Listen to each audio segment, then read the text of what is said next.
Alright guys, this is where I usually run into trouble. I've decided to go ahead and plant a post in this hole because it's a little hard to explain, but I'm still playing around with the angle of that board, which is going to form the roof line of my carport.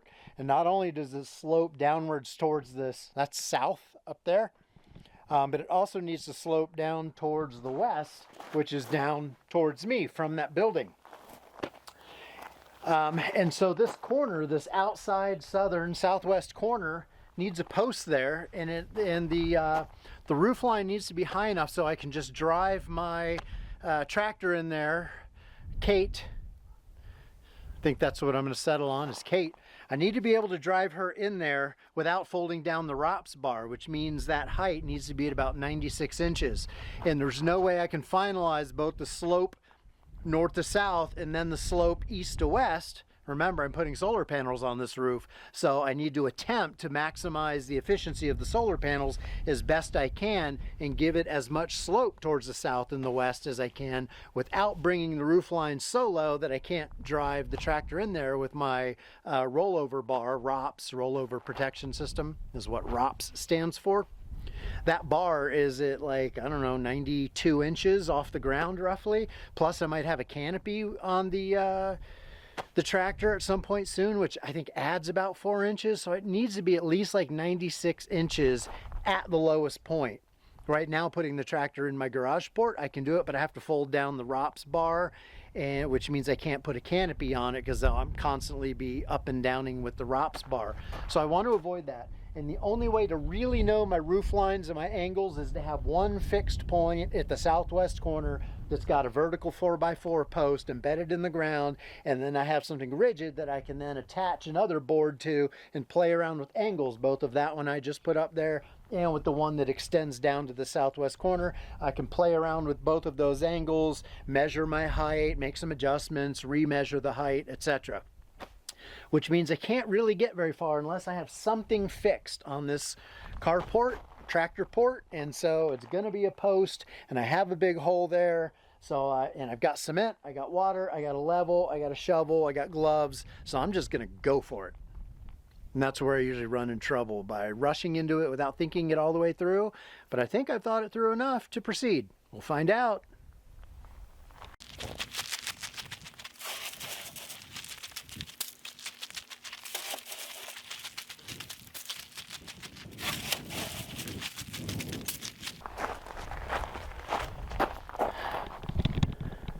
Just had to unload that cement. One thing I'm going to do though real fast on my 4x4 post, even though it's pressure treated, is I'm going to slap some copper green on it for a little double protection before I drop it in the ground.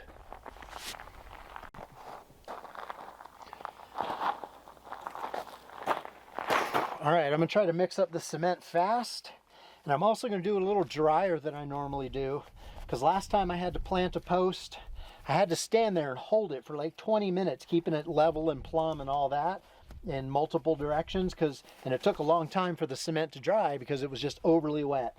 So this time I'm going to try not to make it overly wet.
So, I mean, it is just the corner of a carport. It doesn't have to be perfect. As long as it's within a degree or two each way of being plumb, then that's good enough. And, you know, I've tried to do all these ones behind me over here, these green ones. I don't know, whoops. Almost all of these green ones, I set myself just eyeballing it, and because the land slopes so much, they are way out. The land slope really creates a strong illusion that your brain just can't overcome. So I've learned the hard way is you always got to use a level, check it in both directions, recheck it. In a perfect world, I would have brought out some bracing and sort of tacked the bracing and kind of nailed that into the ground, but I'm always so eager to get started, I don't bother. And even in the past when I've tried to do that, it's hard to get the foot of the braces, you know, wedged into the dirt firmly enough. I've done this on some really windy days before, and that's extremely difficult. But right now there's a fairly gentle breeze, and as I bring that back, I think that looks pretty darn straight. Of course, it's too tall. It's almost as tall as the container over here, so I will be chopping that down. But once that sets up, I can bring a board across and check my height, maybe even drive the tractor in and out with the ROPS bar up, and just make sure that my temporary, you know, things, heights of everything look good, and then I can mark them and then bring the boards down and paint them and, you know, do what I need to do before I make them permanent. But I had to establish this outside post in order to have something fixed and stable. Otherwise, it would have all been floating, and I've learned long ago that's a nightmare to work with. So I'm going to stop it there, and we'll pick up again in another video.